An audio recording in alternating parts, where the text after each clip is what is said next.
Hi, everybody. Thanks for your time and for your attention. I'm really honored to be here speaking to you at UX Week. It's definitely not what I expected when I signed up back in May 2011 to help out on the campaign. So I'll share a little bit about my own story, so you know, like, who the heck is this guy? Why was I the one chosen to be the first UXer on a campaign? Well, here I am. I'm that bright little chap there. My dad was the captain of the football team. My mom was the homecoming queen.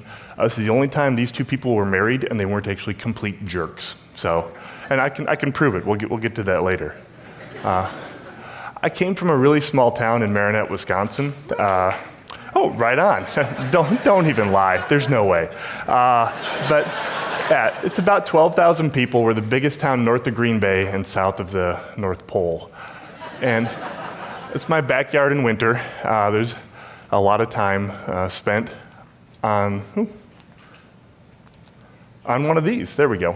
So I'm an old school dude, right? I used to program on Apple IIs quite a bit, and that took me through a pretty cool career, right? I worked at Orbitz and The Point, which became Groupon, and a whole bunch of other places, and I was really privileged to be a part of what had happened previously. And I thought life was going pretty well. I was running my own professional services firm in Chicago. Things are cool. And my daughter was born about 3 months premature, Vivian, and she was spending time in the hospital, and this was going on right about the time that Obamacare was being debated, the death panels and all this. And we were doing everything right. We had insurance, we had filled out the paperwork in the emergency room, but we hadn't filled it out the right way. And so suddenly we were called and told, you're going to owe a little over $500,000 if you don't fax in a form in about 30 minutes. So luckily we were at the hospital because we were visiting with her all the time, and we kind of scrambled and we got everything filled out. And things worked out. She's great, she came home. But it was very clear, like, if we're doing everything right, what is this actually like? What is this debate about healthcare about? And right about the time she did come home was when Citizens United was passed. So suddenly unlimited amounts of campaign money could flow into politics from sort of shady, PAC political action committees in a way that was sort of unprecedented in American history. So obviously it's time to hang out and make pierogies. That's my mom many years later. She's the lady on the left there. And she died really suddenly from a brain aneurysm about 6 months after this photo was taken. And so we had a celebration of her life, and about 1/10 of our small town showed up and went to it. And I was just amazed by the social capital, right? This simple, small town gal who was a painter and an antique dealer had an amazing impact on her community. And it really made me wonder, what was the impact I was having on my community? So I got a call one day to go and help a local startup with sort of what we all do, like a design 101 spiel. This is why design is important. You should involve design in the creation of your products, et cetera, et cetera. Little did I know it was actually the campaign calling with a story that went something like this.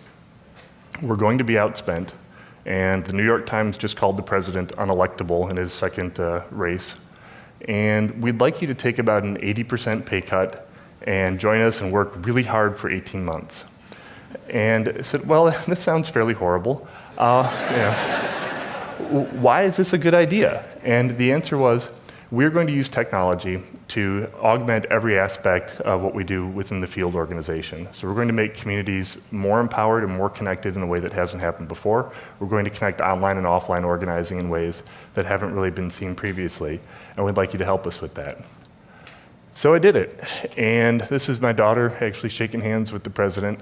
Probably the crazy thing about my story is that when you look at this picture, it's not crazy at all. Everybody in this picture has a story that is also equally amazing and completely incredible. And what I'd like to share with you today is a little bit about how sharing our stories together helped us to become a community and helped us achieve what we did. So this is a structure used by a fellow named Marshall Gans. He worked at the United Farm Workers for quite a while, organizing folks, and now he's at the Kennedy School. And this structure is sort of what I just walked you through. So that was my story of self. I told you where I came from. I told you the challenges I faced. I told you the choices I made, and I shared with you the outcome. Now, if we were doing this in an organizing setting, I would then learn the same thing from you. And we would then realize what made us a community. So that would be the story of us. What were the things that we cared about, and why did we actually want to work together to make things different? And then we'd learn the story of now, which is what can we do together to actually affect that change today? And if I'm the organizer, I would probably make that question of you. I'd say, well, can you come to a phone bank, or can you, contribute in some other way? And that is, at its heart, what powered our campaign. So I'll tell you a little bit about how that worked. Just a quick civics lesson. There's 538 electoral votes in the US. You want to get 270 of them. And the strategies you use and the methods you use change every time. The issues are different, the candidates are different, and the way in which you run a campaign is different. It's based on your values. Your values are always behind what your strategy is. Excuse me. In our case, these were our values. We believe that if we actually respected and empowered everybody who wanted to participate within the campaign and included them in some way and found some way to make what they wanted to do valuable, that we would win. And winning came down to 5 things for us. Basically, we wanted to register people to vote, really from either party. We believe expanding the electorate is good for America. Second thing was persuade people that Barack Obama was worth a second time in office. It was worth your vote. Then we wanted to make sure you actually turned out on election day.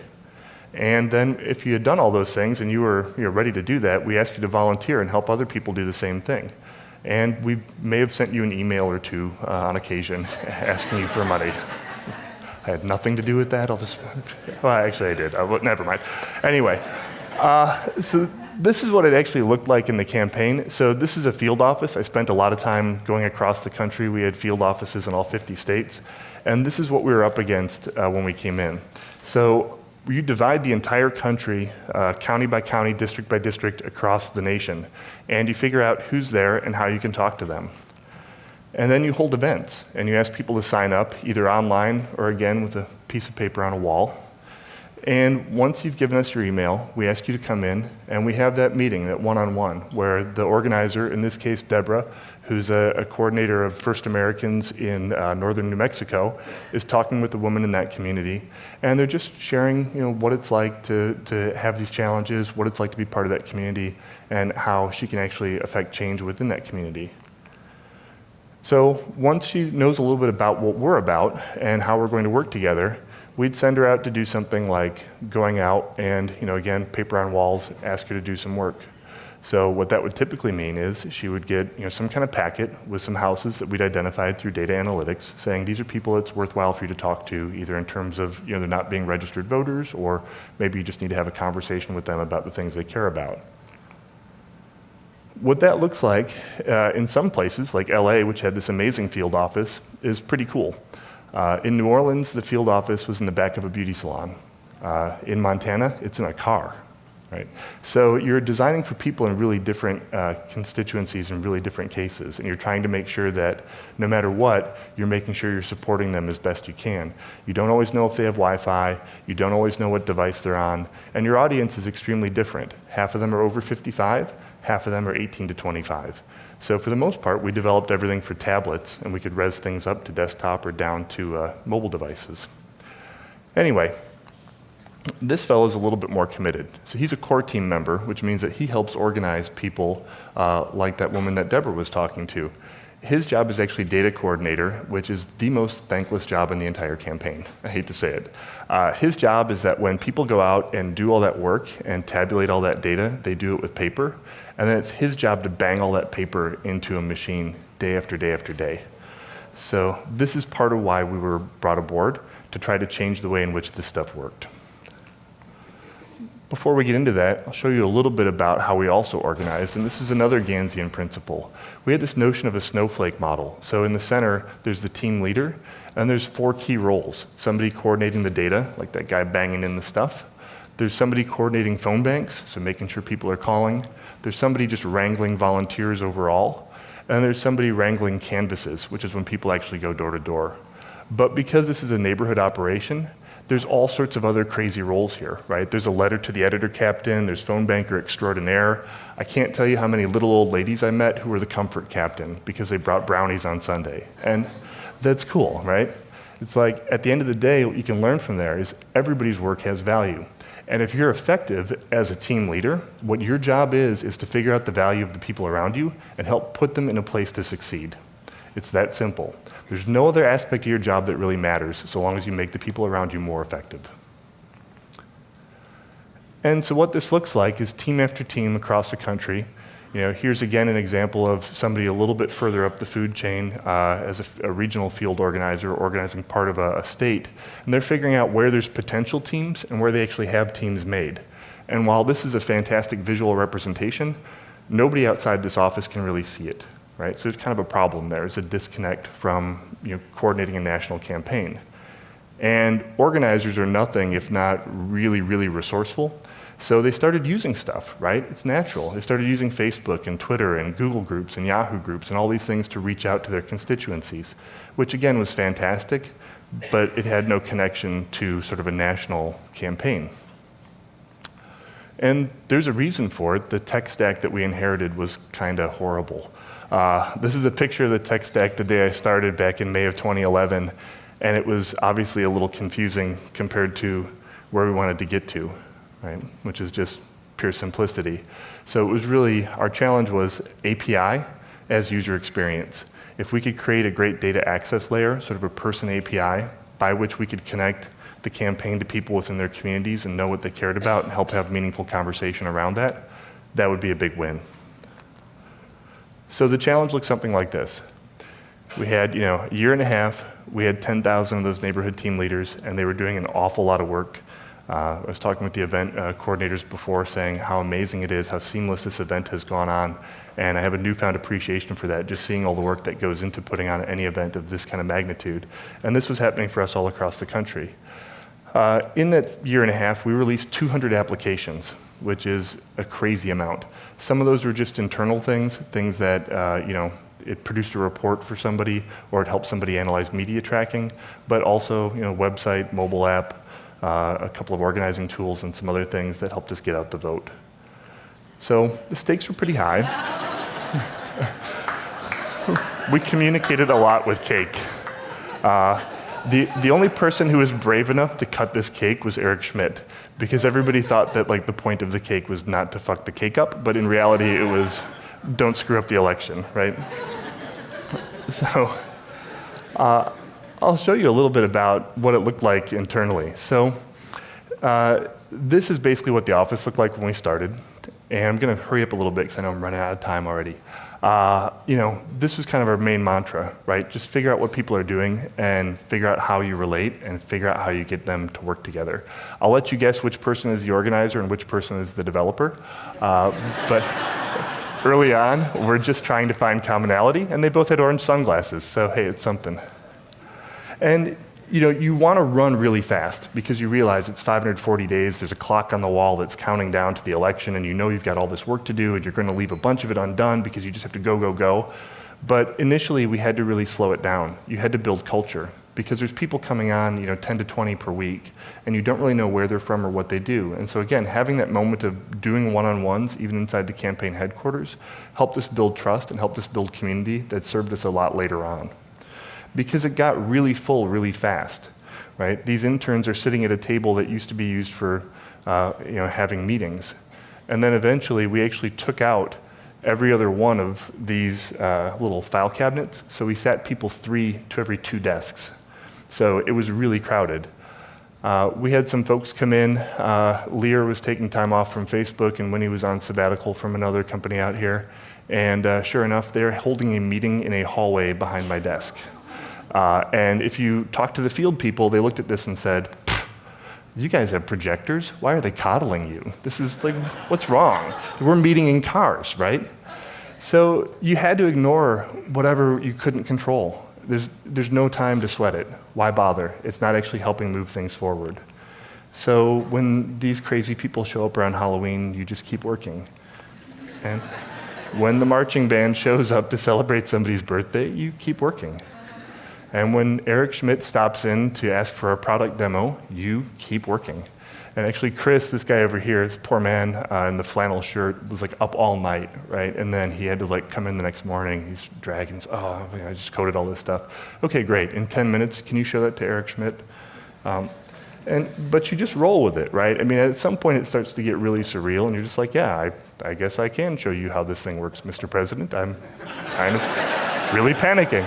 But here you go, because it's an amazing high, and then there's an amazing low, like all the toilets suddenly are out of order, and you and 500 of your coworkers are going down to the train station to use the bathroom, or Occupy Wall Street shows up to tell you a little bit about what they think about what you're doing.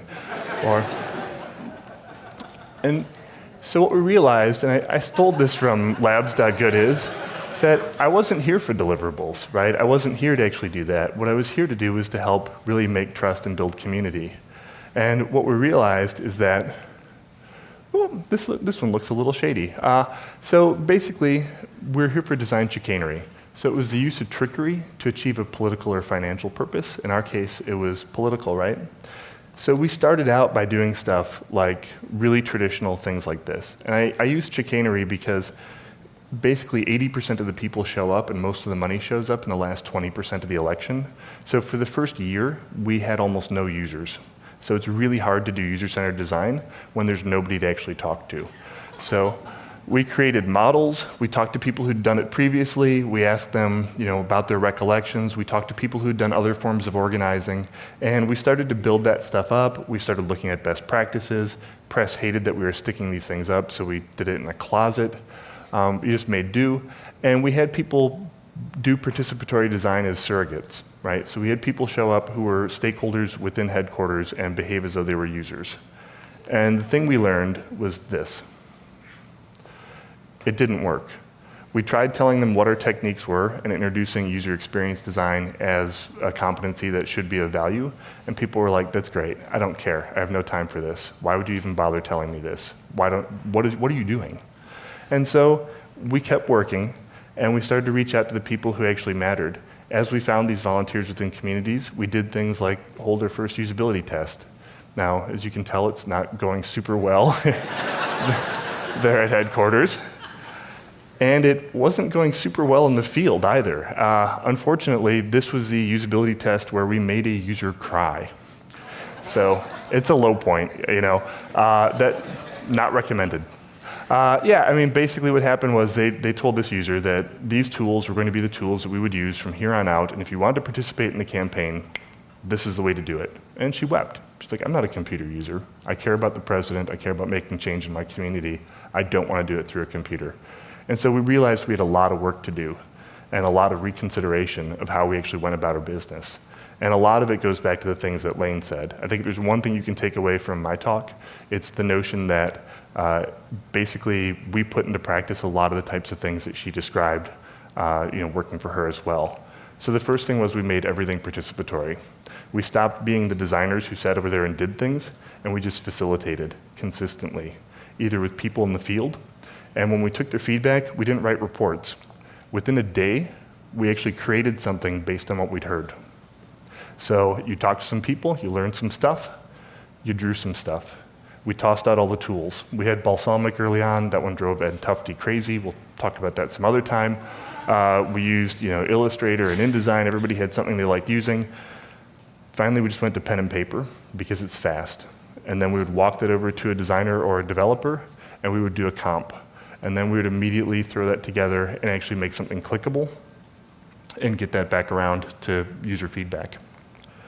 And we had to celebrate some of these little victories because frankly, when you're working that hard and it's going that poorly, you get a little despondent.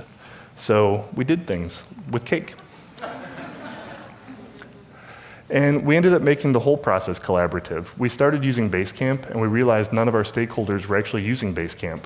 So instead, we made, in agile terms, an information radiator. We stuck our roadmap up on a wall, and then we laughed when we heard interns try to describe what it was to people. But the point was, when stakeholders walked by, we stuck this on the most prominent conference room that we had, and we allowed them to see what we were working on and have conversation about it. We engaged them by showing them what we were doing. Except when the press came by, in which case we had to do this for reasons still unknown. So to make it a little bit more of a concrete example, on the left is where we started, right? We'll do a traditional user flow, and then we'll bring this to somebody and build this thing. And on the right is where we ended up, right? So we started just printing out screens and slapping them on a whiteboard and redesigning flows with the business users there. You had no purpose for doing anything other than that. You had no time. So this was really simple, and then we could test that out with people immediately within field offices and get good feedback. And we knew it was starting to work for us when we saw signs for things like Dashboard, which is one of the applications we made, show up in field offices. We knew that people actually believed that it was something that was useful to them. And those types of metrics, outside of the typical stuff you see, was important as well. So yeah, we can do it.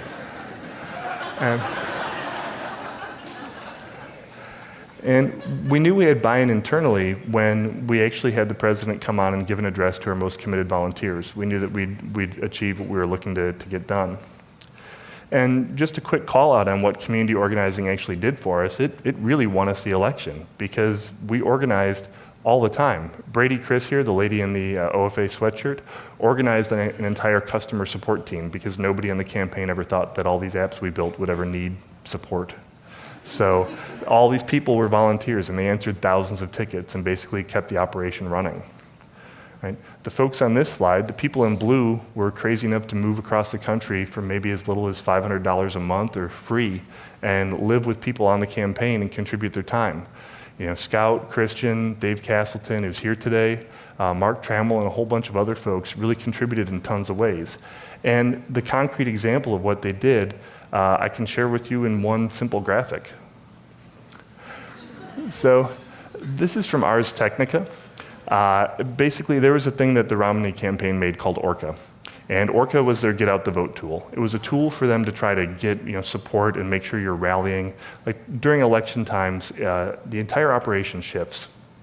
You've got basically 4 days.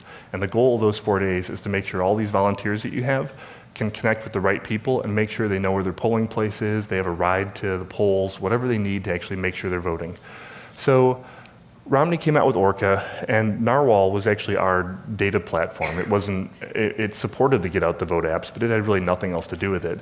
But they created a lot of press saying, we're gonna kill them, they did this big thing, and we did this thing in stealth mode, nobody's ever seen it, which was great, but that list of people we had were actually doing dry runs with users for a month before the election. So we were certain that all the stuff that we made for our Get Out the Vote effort actually worked and was usable for the people who had it.